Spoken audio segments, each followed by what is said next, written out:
नमस्कार, BDV news के इस बुलेटिन में आपके साथ मैं हूं स्वाति। शहर से जुड़ी खबरों को देखेंगे विस्तार से, लेकिन सबसे पहले एक नजर डालते हैं हेडलाइंस पर। 4 जून को कड़ी सुरक्षा के बीच एग्रीकल्चर यूनिवर्सिटी में होगी मतगणना। 138 टेबलों पर मतगणना का कार्य होगा संपन्न। उत्तर मध्य एवं सिहोरा में होंगे सर्वाधिक 18 राउंड। और छोटे भाई ने मंझले भाई के सीने में चाकू घोंप कर दी हत्या। बीच बचाव कर रहा बड़ा भाई भी हुआ घायल। रामपुर मांडवा बस्ती में देर रात हुई वारदात। पुलिस ने आरोपी भाई को अभिरक्षा में लिया। 4 जून को लोकसभा चुनाव की मतगणना का कार्य कड़ी सुरक्षा के बीच किया जाएगा। 11,56,000 से ज्यादा मतों की गणना का काम सुबह 8 बजे से आरंभ होगा और अधिकतम 18 राउंड में मतों की गणना की जाएगी। वहीं इस बार विधानसभावार कलर कोडिंग की भी व्यवस्था की गई है। कलेक्टर दीपक कुमार सक्सेना ने 4 जून को होने वाली मतगणना की तैयारियों की विस्तृत जानकारी मीडिया से साझा की। कलेक्टर ने बताया कि मतगणना एग्रीकल्चर यूनिवर्सिटी में 4 जून को सुबह 8 बजे से आरंभ होगी, जिसमें सबसे पहले डाक मतपत्रों की गिनती शुरू की जाएगी। उसके बाद ईवीएम के मतों की गणना होगी। सिहोरा और उत्तर मध्य में 18-18 राउंड में मतों की गिनती समाप्त होगी। वहीं सबसे कम 14 राउंड कैंट विधानसभा में होंगे। कलेक्टर ने बताया कि 138 टेबल पर मतों की गिनती का कार्य संपन्न होगा। ये 4 तारीख को एग्रीकल्चर कॉलेज की जो 2 बिल्डिंग्स हैं, एग्रीकल्चर इंजीनियरिंग कॉलेज की और जो उनकी एडमिनिस्ट्रेटिव बिल्डिंग है, वहाँ पर काउंटिंग होगी। सुबह 6 बजे स्ट्रॉन्ग रूम खोला जाएगा और 8 बजे से पोस्टल बैलेट की काउंटिंग चालू होगी। पहला राउंड हमें लगता है कि करीब 8:30 बजे चालू होगा ईवीएम का।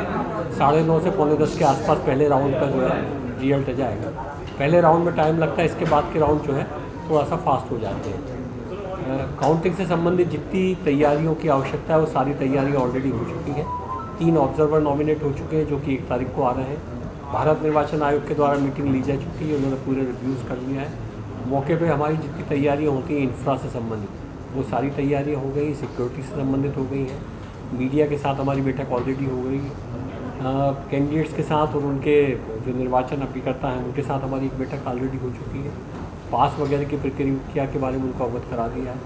मुझे लगता है हम बेहतर तरीके से काउंटिंग करीब 11,56,000 वोट गिने जाना है और ये 18 चक्रों में गिने जाएंगे। मैक्सिमम 18 राउंड होंगे। मुझे लगता है 2 बजे के आसपास तक अपन जो है काउंटिंग कंप्लीट कर देंगे। वहीं इस बार विधानसभा वार कलर कोडिंग की भी व्यवस्था की गई है ताकि कंफ्यूजन की स्थिति ना बन सके। निजी स्कूलों और प्रकाशकों एवं पुस्तक विक्रेताओं की सांठगांठ से अभिभावकों के साथ किस तरह से लूट की जा रही है, इसका खुलासा जिला प्रशासन के द्वारा किया गया है। कलेक्टर ने बताया कि कई किताबों के केवल कवर बदल दिए गए हैं और मनमानी रेट डालकर लूट की गई है। फर्जी किताबों की जांच के लिए जिला प्रशासन द्वारा की गई कार्यवाही की जानकारी देते हुए कलेक्टर दीपक कुमार सक्सेना ने बताया कि फर्जी ISBN नंबर वाली किताबों को पाठ्यक्रम से बाहर किए जाने के निर्देश निजी स्कूलों को जारी किए गए हैं और 1 अक्टूबर तक का समय दिया गया है।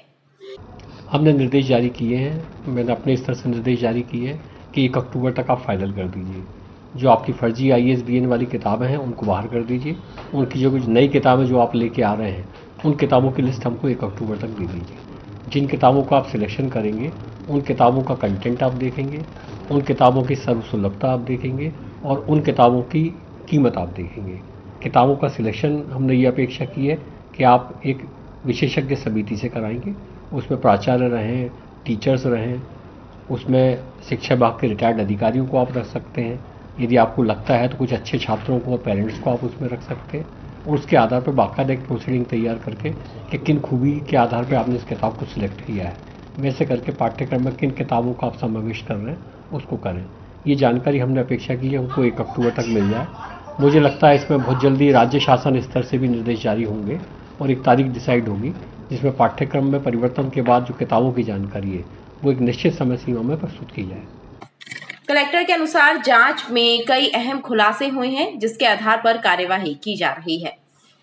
बुक्स के मामले में तो नो डाउट हमने बड़ा डिटेल जांच की है और बुक्स में काफ़ी सारा फर्जीवाड़ा पाया गया है। मूल रूप से तो सारी किताबें लगभग 85-90% के आसपास किताबें फर्जी हैं। कुछ इंटरेस्टिंग पॉइंट्स ये भी आए हैं कि एक ही तरह की किताब है, एक ही प्रकाशक है, एक ही लेखक है, केवल कवर चेंज करके उसकी MRP चेंज कर दी गई है। ये बात मैं शुरू से कह रहा हूँ कि जो फर्जी ISBN वाली जो किताबें हैं उन पे MRP मनमर्जी से डाली गई है। कुछ किताबें किसी जगह पे हमको मिल गई हैं कि एक किताब मिली, उसके जस्ट बगल में दूसरी मिल गई। 25,000 से ज़्यादा किताब है। ये जो कल एग्जाम्पल एक हमने जारी किया है, मुझे लगता है ये एक एग्जाम्पल नहीं है, ऐसे 2500 केस मिलेंगे। जब हम 25,000 किताबों को देखेंगे तो उस तरह की डुप्लीकेट किताबें हमको कई मिलेंगी जो एक ही तरह की किताबें हैं और जिन पे 2 अलग अलग MRPs हैं।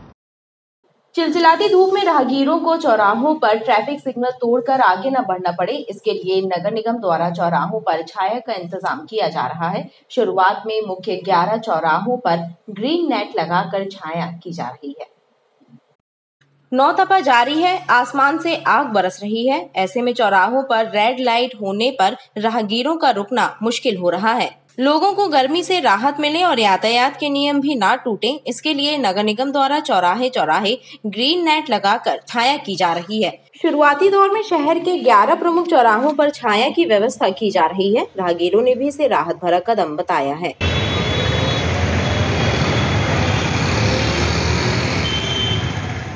ये शास्त्री ब्रिज में चारों तरफ नेट लगी है, जिससे लोगों को बहुत राहत मिलती है। इस तपे गर्मी में, नौतपे में सबको राहत मिल रही है, वाहन संचालकों को, स्टूडेंट को, सबको। नगर निगम द्वारा जो ये व्यवस्था की गई है, बहुत अच्छी व्यवस्था की है और ये वाहन से चलने वाले लोगों को बहुत राहत मिलेगी, क्योंकि ये स्टॉपेज है।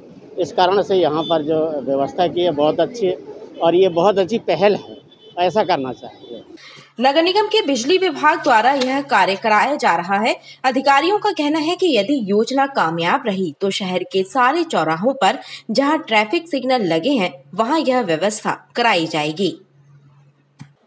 रील बनाने के चक्कर में तिलवारा के छोटे पुल से कूदे युवकों की मौत होने के बाद भी लोगों ने इस घटना से सबक नहीं लिया है। अभी भी छोटे पुल पर युवा वर्ग सेल्फी लेने और रील बनाने के चक्कर में पहुंच रहे हैं। तिलवारा घाट पर आने वाले श्रद्धालुओं ने प्रशासन का ध्यान इस ओर आकर्षित कराते हुए सुरक्षा व्यवस्था दुरुस्त करने की मांग की है। तिलवारा घाट के छोटे पुल पर रील बनाने और सेल्फी लेने वालों पर अंकुश नहीं लग पा रहा है, लिहाजा हादसों की संभावना बनी हुई है। घाट पर आने वाले श्रद्धालुओं का कहना है कि हाल ही में रील बनाने के चक्कर में युवकों की जान गई थी और इस घटना से भी लोग सबक नहीं ले रहे हैं।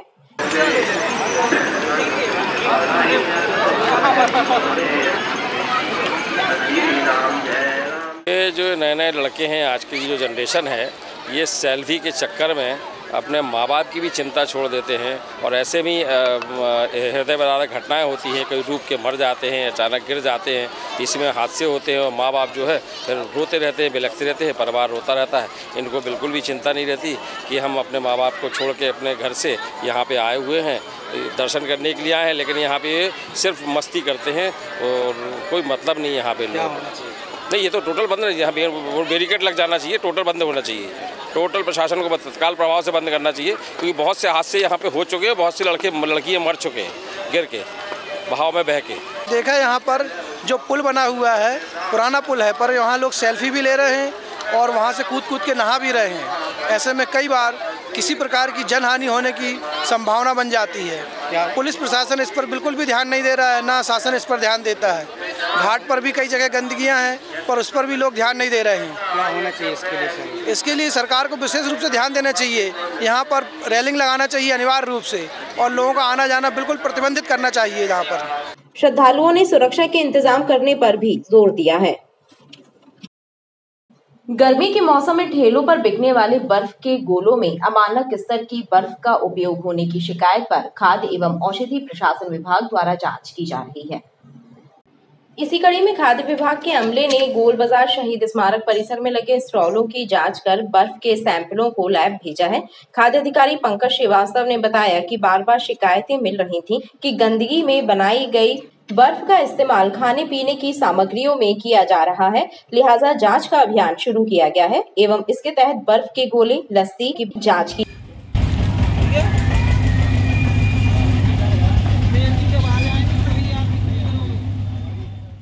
रांची थाने पहुंचकर चरित्र प्रमाण पत्र मांगना एक युवक को महंगा पड़ गया। पुलिस ने युवक की जमकर पिटाई कर दी। वहीं युवक के साथ हुई मारपीट से आक्रोशित भाजपा कार्यकर्ताओं ने थाने के सामने धरना प्रदर्शन शुरू कर दिया है। मारपीट करने वाले लीडर को सस्पेंड करने की मांग हो रही है। रांची थाने के सामने धरने पर बैठे भाजपा कार्यकर्ताओं ने आरोप लगाया है कि थाने से चरित्र प्रमाण पत्र जारी करने के लिए 12 घंटे का समय तय है, लेकिन आवेदक युवक चेतन लाहौरिया को 4 दिनों तक भटकाया गया और सवाल करने पर जमकर पिटाई की गई। भाजपा कार्यकर्ताओं ने मांग की है कि दोषी पुलिस कर्मियों को तत्काल निलंबित किया जाए। आज हमारे एक कार्यकर्ता को पिछले 4 दिन से रांची थाने में पीवीआर बनाने के लिए आ रहा था। मेरे द्वारा भी थाना प्रभारी जी से बार बार कहा गया कि उसका पीवीआर अपन को देना है, जरूरी है। सुबह उसको 10 बजे बुलाया गया कि पीवीआर मिल जाएगा, फिर उसको कहा कि 11 बजे आओ। जब वो 11 बजे आया तो रांची थाने के पीवीआर बनाने वाले और यहाँ बैठे हुए त्रिपाठी जी, सब इंस्पेक्टर और चार लोगों ने गाली गलौज करते हुए उसके साथ मारपीट की, जो कहीं ना कहीं मेरे ख्याल से भारत में पहला थाना होगा जहाँ पीवीआर बनाने के लिए मारा जाता है। मैं आग्रह करने के आया था थाना प्रभारी जी से, और हम लोग को मजबूरन धरने में बैठना पड़ा है। उन 5 पर जब तक एफआईआर नहीं होगी हम लोग नहीं उठेंगे। ये पीवीआर बनवाने के लिए आया था, 4 दिन से जमा था। वहाँ एक स्टार सर बैठे थे, भीड़ लगी थी तो बोले चलो बाहर निकलो, गाली गलौज देखे माँ बहन की। तो मैंने सर गाली गलौज मत, तो भीड़ हम पीछे हो जा रहे हैं। तो उनको ऐसा बोला तो उन्होंने 2 और शब्दों का उपयोग किया। तो मैंने बोला उनको, तो 3-4 लोगों ने हाथ से मारना चालू कर दी। कितने लोग थे? 4-5 लोग थे सर। भाजपा कार्यकर्ताओं ने कहा कि दोषी पुलिस कर्मियों पर कार्यवाही होने तक धरना जारी रहेगा। सिविल लाइन में कराया जा रहा सीवर लाइन का कार्य बदहाली का शिकार है। बेहद धीमी गति से और रुक रुक कर कराए जा रहे इस कार्य की वजह से क्षेत्रीय लोग परेशान हैं और यातायात बाधित हो रहा है। सीवर लाइन कार्य शहर के लिए नासूर बन चुका है। 10 वर्षों के बाद भी सिर्फ 50% काम हो पाया है। सिविल लाइन एरिया में सीवर लाइन बिछाने के लिए खोदी गई सड़क खुद ही छोड़ दी गई है। रुक रुक कर कराया जा रहा काम लोगों के लिए सिरदर्द बन गया है, लेकिन जिम्मेदार अधिकारी इस ओर ध्यान नहीं दे रहे। आवागमन भी प्रभावित हो रहा है।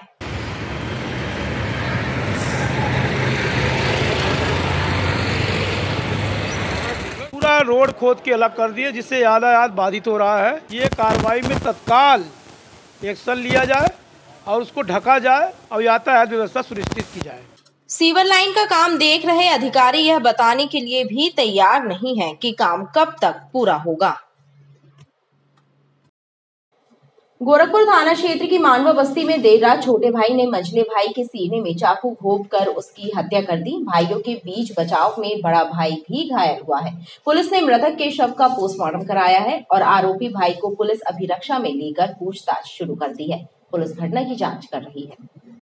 गोरखपुर थाना क्षेत्र की मांडवा बस्ती में रहने वाले अभिषेक बेन नामक एक युवक के सीने में उसके छोटे भाई अमन बेन ने चाकू घोंप दिया। इस घटना में अभिषेक की मृत्यु हो गई। दोनों भाइयों का बीच बचाव कर रहा बड़ा भाई सूरज घटना में घायल हुआ है। बताया जाता है कि देर रात को अभिषेक और सूरज शराब पीकर घर आए थे। दोनों के बीच किसी बात को लेकर विवाद हो रहा था। तभी बड़े भाई सूरज और उनकी मां ने बीच बचाव करने की कोशिश की, लेकिन अभिषेक इस कदर नशे में था कि उसने अपनी मां पर हाथ तक उठा दिया। इस बीच उसका छोटा भाई अमन घर के किचन से चाकू उठा लाया और उसने अभिषेक के सीने में चाकू घोंप दिया। इस दौरान चाकू सूरज को भी लगा। चाकू लगने से अभिषेक की घायल अवस्था में मौत हो गई, जबकि सूरज को अस्पताल में भर्ती किया गया है। विवाद और घटना की सूचना मिलने के बाद पुलिस मौके पर पहुंची। घायल अभिषेक को जिला अस्पताल लाया गया, लेकिन डॉक्टरों ने उसे मृत घोषित कर दिया। अरे कुछ नहीं, भाई भाई में पहले हमको मारे, दोनों भाइयों ने, बड़े वाले ने और छोटे वाले ने बंद करके मारे हमको। हम भगते भगते गए, हमने 100 नंबर लगाई। अचानक से वो लड़का आ गया, छोटा वाला, बीच बचाव में उसके धोखे से लग गई। उसने बन के नहीं मारा। अभी अमन नाम है जो लड़का जो खत्म हुआ है, अभिषेक नाम है। उसकी औरत भी चली गई है, भग गई है उसकी औरत, जो गम में दारू पी रहा है। जो मारा है उसका क्या नाम है? अभी अमन बेन। कौन घायल है? वो बड़ा वाला लड़का सूरज। अच्छा वाला सो रहा था सर। सूरज घायल? हाँ घायल है सूरज। खत्म हुआ वो कौन से नंबर का भाई है? दूसरे नंबर का लड़के की शादी हो गई, उसी की औरत अभिषेक। मृतक अभिषेक बेन की मां ने बताया है कि अभिषेक बेन और सूरज बेन शराब पिए थे, जो उसको मां को परेशान कर रहे थे, जिसको लेके उसका ही छोटा भाई अमन बेन ने उसको चाकू जो किचन में रखा था उससे मारा है, जिससे बड़े भाई की मृत्यु हो गई है अभिषेक बेन की। एक भाई घायल भी है। एक भाई के जांघ में चाकू लगा है। घायल है। ये दोनों पल्लेदारी का काम करते थे, बेलदारी का काम करते थे। कहाँ की घटना? ये टेंडर 2 मांडवा की घटना है। पुलिस ने अभिषेक के शव को पोस्टमार्टम के लिए भेजा और घटना के बाद मौके से फरार हुए आरोपी अमन को घटना के कुछ घंटों बाद पुलिस ने अभिरक्षा में ले लिया। पुलिस अब आरोपी अमन से पूछताछ कर रही है और मामले में हत्या का प्रकरण दर्ज कर विवेचना की जा रही है।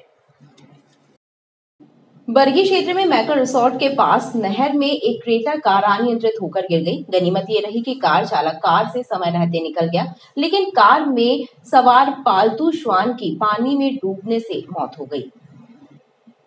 बरगी थाना अंतर्गत मैकल रिसोर्ट के पास नहर में क्रेटा कार क्रमांक MP20CK 6982 अनियंत्रित होकर गिर गई। इस घटना की जानकारी लगने के बाद मौके पर पुलिस भी पहुंच गई और कार को नहर से बाहर निकलवाया। पुलिस अधिकारी सूर्यकांत शर्मा ने बताया कि कार में एक पालतू श्वान भी था, जिसकी पानी में डूबने से मौत हो गई। हालांकि चालक बाल बाल बच गया। थाना प्रभारी बरगी ने बताया कि मैकल रिसोर्ट के पास नहर में एक क्रेटा कार डूबी हुई है। जब उसको निकाला गया उसी समय उसके मालिक भी आ गए। उसका कहना था कि उस कार के ड्राइवर ने ही बताया कि वो कार डूब गई और उसमें एक पालतू कुत्ता था, वो उसकी मृत्यु हो गई है। ड्राइवर चूंकि अभी अपनी स्विच डाप रखा है और एक सान्हा जात में अभी इसको हमने रख लिया है। जैसे ही ड्राइवर मिलेगा तो इसमें अग्रिम वैधानिक कार्रवाई की जाएगी। कार चालक फिलहाल स्विच डाप किया हुआ है, डरा हुआ लग रहा है। जैसे उससे संपर्क होगा तो आगे की इसमें वैधानिक कार्रवाई की जाएगी। कार चालक की तलाश पुलिस द्वारा की जा रही है। खुर्रई विधानसभा के बरौदिया नूदगिर गांव में दलित परिवार के 3 सदस्यों की हत्या किए जाने की घटना को लेकर शहर महिला कांग्रेस के द्वारा जिला प्रशासन को मुख्यमंत्री के नाम एक पत्र सौंपा है और दोषियों पर सख्त कार्यवाही करने की मांग की है। शहर महिला कांग्रेस कार्यकर्ताओं ने खुर्रई विधानसभा क्षेत्र के बरौदिया में हुए हत्याकांड की घटना की निंदा करते हुए दोषियों पर सख्त कार्यवाही करने की मांग की है। शहर महिला कांग्रेस के नगर अध्यक्ष कमलेश यादव ने प्रदेश की सुरक्षा व्यवस्था पर सवाल उठाए हैं। सागर जिले की घटना जो है, वहां पर 9 माह पहले लड़की के साथ छेड़छाड़ की जाती है। फिर उसके बाद लड़की के साथ छेड़छाड़ होने के बाद यदि भाई उसका बोलता है तो भाई की हत्या कर दी जाती है। और अभी 4 दिन पहले वो उसके चाचा की हत्या कर दी गई और डेड बॉडी लेके जा रही थी लड़की, तो उस अंजना नाम की जो लड़की है, दलित बच्ची है, उसको मार दिया जाता है या वो मर जाती है। कैसे पुलिस प्रशासन के होते हुए वो लड़की कैसे मर जाती है? इन सब मांगों को लेकर जिस तरह से दिन पर दिन ये घटनाएं बढ़ती जा रही हैं, क्या देश में दलित होना बुरी बात है? ये ज्ञापन दिया है शहरी महिला कांग्रेस के लेटर हेड का ज्ञापन हमको मिला है। हम इसको शासन को भेज देंगे, जो भी उचित कदम उठाने होंगे शासन की तरफ से उठाएगा। क्या दिया है इन्होंने, किस तरह? जो सागर की जो घटना है उसके बारे में ज्ञापन दिया। महिला कांग्रेस कार्यकर्ताओं ने जिला प्रशासन को मुख्यमंत्री के नाम पत्र सौंपा है। खबरें लगातार जारी हैं, आप देखते रहिए BTV न्यूज।